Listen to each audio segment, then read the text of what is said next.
Hi guys, para sa video natin ngayon, ito po ay update lang para dun sa previous video namin kung saan marami po ang nagtatanong kung paano ba makakapag-register sa Only Data since na nagbago na nga yung itsura ng registration link. Okay? And then, para sa mga nagtatanong din po kung paano ba madadownload yung HTTP Canary mula sa cloud server namin, cloud storage, lahat po yan ituturo namin, kaya tutok lang po kayo.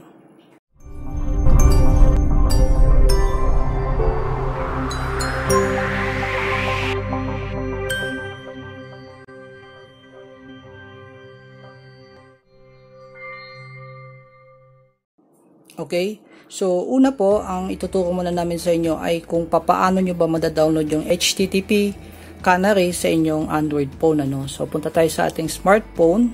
Okay? So, dito po may naka-open na po tayong application, YouTube app.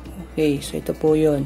So, ito po yung ating previous video guys. So, kung makikita nyo po, para ma-download nyo po yung HTTP Canary, pumunta po kayo sa description ng video. So, itap nyo po itong parang arrow down sa my right side. Okay, so magiging ganyan siya, tapos, and then, nandyan po yung link. Okay, so itap nyo yung more para mag-extend. So, ito po yung link ng ating HTTP Canary, So, nandyan yung download link. So, para ma-download nyo po, itap nyo po siya yung link na yan. So, may mag-open po na browser. Okay, so ganito po yung lalabas. Okay. So, wag nyo po dito guys gagawin yung task. So, ito po kasi yung task yung dalawa. So, yung unang task mo ay mag-subscribe, pangalawa ay mag-like. Wag nyo po dito gagawin guys. Kasi pagka dito nyo ginawa, babalik din po kayo sa YouTube app. Okay. So, pakita namin yung sample, So, pag tinap natin yung subscribe, mag-open na din po ulit yung YouTube app. So, pabalik-balik lang po kayo. Pabalik-balik lang po kayo niyan kung ganyan ang gagawin nyo. Okay? So, para ma-successful yung paggawa nyo sa task, ang gawin nyo po guys, pumunta kayo dito sa may upper right side. Ito po, ito may 3 dot. So, itap nyo po yan and then open in Chrome. Okay? So, nasa Chrome browser na po tayo. So, dito sa Chrome browser, wag nyo pa rin po dito gagawin yung task. Kasi ganoon din po, pagka dito nyo ginawa, babalik lang din po kayo dun sa YouTube app. Yun lang din po yung i-recommend yung app na magbubukas. So, ang gagawin nyo guys, pag nasa Chrome browser na kayo, itap nyo po dito sa may taas, itong URL. And then, itap nyo po itong gitna, itong copy button po ito. So, itap nyo po yan para makopy nyo po yung link. Okay? So, once na-copy nyo na po yung link, kailangan nyo po dito next ay yung Kiwi browser. Okay, so may madadownload po kayo niyan sa Play Store. So, paki-download na lang po. Kasi yan po yung gagamitin natin para magawa natin yung task. Okay, so once na-download nyo na po sa inyong smartphone, i-open natin yung Kiwi browser. Yan. Okay, tapos dito po sa may URL sa taas, tap nyo po yan and then i-press and hold nyo na lang po. And then i-paste nyo po yung URL, yung link na kinapin natin kanina. Okay, so ayan po, So, once na paste nyo na po, ang gawin nyo next ay i-enter nyo na lang yung URL. So, enter lang URL para lumabas ulit yung task, So, ito na po yung task guys ulit, kagaya kanina, So, ngayon, dito nyo gagawin po yung task na ito para maging successful yung gagawin nyo, So, tap nyo po yung subscribe. And then next nyo lalabas ganito po. Okay, sa mismong Kiwi browser pa rin po siya magbubukas, hindi sa YouTube app. Okay, so pag lumabas na po ito, tap nyo na lang po yung subscribe para magawa nyo yung unang task. And then after po nyan, balik po ulit kayo dun sa task, kung saan yung browser na binigay yung task. Okay, so tap nyo po ito dito, itong tab, ito po yung tab, itong may 2. Then balik po kayo dito ulit. So wag nyo po ito i-close guys kasi uulit po kayo pagka kinlose nyo po itong browser na ito. Okay? So, kung makikita natin guys, yung unlock progress, lumabas na po dito, 1/2. Okay? Tapos, yung subscribe button, kanina red, nawala na siya, Hindi na siya visible. So, ibig sabihin, nagawa natin yung unang task. Okay? So, next ay gagawin natin ay itong like video. So, itap natin siya ulit, and then magbubukas po ulit yan ng panibago, So, panoorin nyo lang saglit guys yung video and then i-like nyo na lang po. Yan, gaya niyan. So, once na like nyo na po, itap nyo ulit yung tab dito, tab selection. And then, pwede nyo na po i-close yung dalawa, So, close nyo na lang po yung dalawang tab, ano. And then, balik po ulit kayo dito sa task na ito, sa recognize, ano. Okay, so kung mapapansin natin, yung unlock progress natin, nakalagay na po dito, 2/2. And then, makikita natin dito sa baba, yung unlock link, visible na po siya. So, meaning, pwede na natin siya maklik. So, hindi gaya kanina na hindi pa natin nagawa yung task, hindi po siya napipindot. So, ngayon, since nagawa na po yung dalawang task, pwede na po natin siyang pindutin. Pipindot na po siya. Okay? So, itap natin siya para mag-direct na po kayo mismo doon sa download link na ng HTTP Canary. Okay? So, once na nandito na po kayo, itap nyo na po itong arrow down. Ito po yung download. And then, magda-download na po yan, guys. Okay? So, antayin nyo na lang po. Pagka may lumabas na ganyan, pwedeng download nyo na lang po agad diretso. Okay, so, ito pong file namin ay safe po ito, guys. So, pag nagtanong po, do you want to download HTTP Canary? Piliin nyo lang po, download anyway. Okay, tapos, ayan, nag-download na po siya, no? So, kung makikita natin, nakalagay na po, file downloaded. So, successful po siya, na-download na, no? So, makikita na din natin sa ating notification, download complete, nakalagay na po dyan. Okay, so, after po nyan, guys, na-download na po yun sa inyong Android phone, ano. So, pwede na po natin siya i-close. And then, next na gagawin nyo is install nyo na po yung HTTP Canary sa inyong smartphone, sa inyong Android phone, ano. Okay, so once na install na po natin siya, dito na po tayo sa next na steps kung paano tayo mag-register, no, sa panibagong registration link. Okay, so ito na po ating HTTP Canary after natin siya ma-install. Okay, so i-open natin siya, guys. So before pala natin gawin yung pag-register sa Only Data, ipakita po muna namin sa inyo sa GigaLife app yung aming mobile number na gagamitin. For proof lang po, no, patunay lang. Okay, so dito, ito po yung GigaLife app natin, ano. So yung gamit namin number dito ay talk and text. Okay, so makikita nyo po dito, nakalagay dyan 0910-075-7088. Okay, so talk and text po yung ginamit nating SIM card, mobile number para makapag-register. And then makikita naman natin dito sa bandang gitna, ang nakalagay po dyan, no active promo. So proof po yan na bago natin gawin yung pag-register, ay hindi po kami registered to any active promo. Okay, and then sa taas, makikita natin yung load. Remaining balance natin is 100 pesos. So, may naka-ready na po dyan na load. Okay? So, be sure lang din po na yung mobile number nyo ay naka-register na po muna sa GigaLife. Okay? So, bago nyo gawin yung pag-register, sa Only Data. Okay? So, i-close na natin siya. And then, buksan na po natin ay yung HTTP Canary. Okay? So, kailangan pala natin dito, guys, ng dalawang application para mapagana natin, maging successful tayo sa pag-register. Okay? So, una nga, yung HTTP Canary, and then pangalawa, yung AnyVPN. So, sa amin dito, ang gamit namin, Super VPN. Okay? So, although, yung HTTP Canary, meron po yung built-in na VPN. So, malalaman nyo mamaya kung bakit kailangan natin ng ibang VPN, Okay? So, i-open natin ngayon, guys, yung HTTP Canary. Okay, so once na na-open nyo na po, ganito po yung itsura na lalabas, no, sa umpisa. Okay, so scroll down nyo lang po hanggang baba. Tapos antayin na lang natin saglit na maging visible yung accept button. So pag naging visible na po siya, tap natin yung accept. And then next, tap natin yung configure.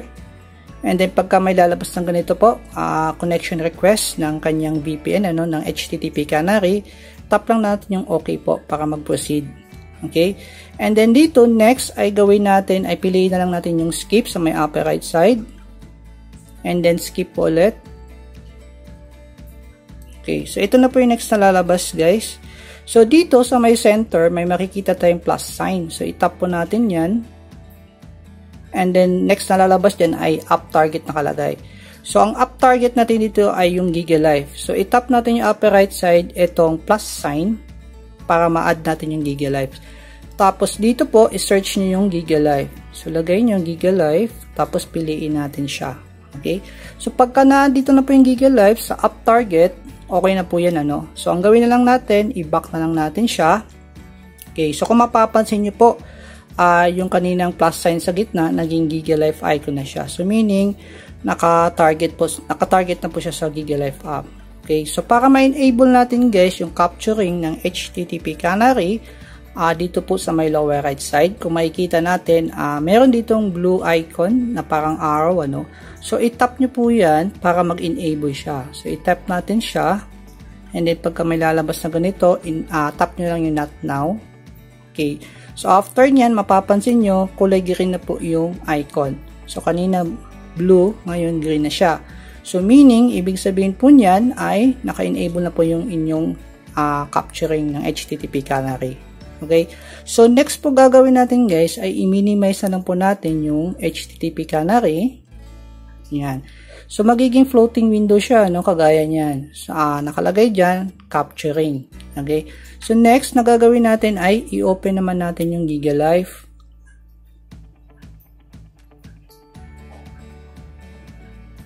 Yan. So kung mapapansin natin guys, sa floating window po ng HTTP canary, parang nagkaroon siya ng URL, no? IP address, parang ganon. So i-tap natin ulit yung HTTP canary at i-maximize ulit natin, ano. Okay, so pag may lalabas na ganito po, i-cancel lang natin. And then makikita natin dito yung GigaLife app na app target, may HTTP na, no? May nakalagay na siya na parang address. So i-tap natin yan guys, yung GigaLife na app target. And then punta po tayo sa may request. Yan, okay? So dito guys, hindi po kagaya dun sa ating previous video na dalawa yung kailangan. Dito po ay isa na lang po ulit yung kailangan natin sa bagong paraan sa registration link, ano. So before, kailangan nyo ng bearer at saka GLA. Okay, so ngayon ang kailangan na lang natin ulit ay yung GLA lang. Okay, so ang gawin nyo guys, itap nyo lang po yung GLA, ganyan, tapos copy value, and then minimize natin siya. Tapos, punta na po tayo sa Chrome. Buksan na po natin yung Only Data Registration, ano. Okay, so close natin yan. Open natin yung Only Data, no. Okay, so kung mapapansin nyo guys, ito po yung dating itsura ng promo registration link, ano. Okay, so sa ating previous video, kung makikita nyo, ganyan po itsura niya. Okay, so i-refresh natin siya. Okay, so offline pa rin siya kung makikita nyo. Okay, so ayaw. So kahit na connected na po tayo sa VPN ng HTTP canary, hindi pa rin po siya naglo-load, ano. Okay, so ayaw niya, no. Ayan, no. So yun po yung sinasabi namin guys sa inyo, na kapag hindi po gumana sa VPN ng HTTP canary, kailangan nyo ng ibang VPN. Gumamit po kayo ng ibang VPN para mabuksan nyo po yung registration link. Okay, so gaya niya, hindi po siya gumana, no. So i-open natin ngayon yung isang VPN, yung Super VPN. Okay, so may add siya, antayin na lang natin matapos po, no. And then dapat pala guys, magawa natin to ng mabilisan kasi una, mayroon pong time yun, ano, yung GLA. So nagre-refresh po yan every 3 to 5 minutes. Okay, so connect na lang natin siya agad. Antayin na lang natin matapos yung ads. Skip natin. Then minimize natin, tapos balik ulit tayo sa registration, ano. Tapos refresh natin siya ulit. Okay, so kung mapapansin nyo po, nag-open siya, no? So, ito na po yung bagong registration link. Okay, so ang gawin nyo dito guys, i-input nyo lang po yung number na kung saan nyo gusto ipa-register, ano? Yung Only Data. Okay, tapos yung GigaLife password nyo po. Tapos, after nyan, login na kayo. Temp login. So, antay na lang natin na mag-load ulit yung next step. Okay, so next step, ito na po yun, ano, nakalagay na yung mobile number nyo. And then, next ay yung promo ID. Sa promo ID po, nakalagay naman dito po sa taas kung ano yung ID na gusto nyo i-register, no. So, kung Only Data 99, ito po yung ilalagay nyo guys, yan yung ikakopy nyo. And then, kung Only Data 299 naman, ito po yung gagamitin nyo. Okay, so bago natin i-paste yan sa promo ID, i-copy-paste, i-paste muna natin dito yung GLA na kinapin natin kanina sa HTTP canary. So, tap nyo lang po and then press and hold tapos paste. Okay. Tapos, next ay i-copy nyo naman yung gusto nyong promo, no? Kung anong data, no? Kung anong Only Data. So, sa amin po, Only Data 99 yung gagawin natin. So, copy and then tap sa promo list and then ipipaste lang natin siyang ganyan. Okay. So pagka okay na po, na-double check nyo na lahat, tap nyo na lang po agad yung register. Okay, so kung makikita nyo guys, nag-text na sa atin si Talk and Text. Ayan, nakalagay po tuloy ang saya. Okay, so tapos dito po guys, sa registration link, kung mapapansin natin, nakalagay dyan, response by API, request could not be processed, connection error. So please try again, ER103.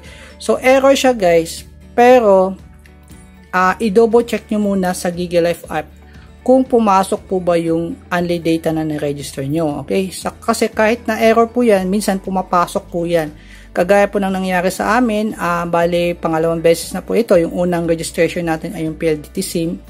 Nag-error din po siya, pero nung chinek natin sa GigaLife app, pumasok po. So ngayon, i-check natin kung na-register na ba talaga tayo sa only data. Okay? So please log in.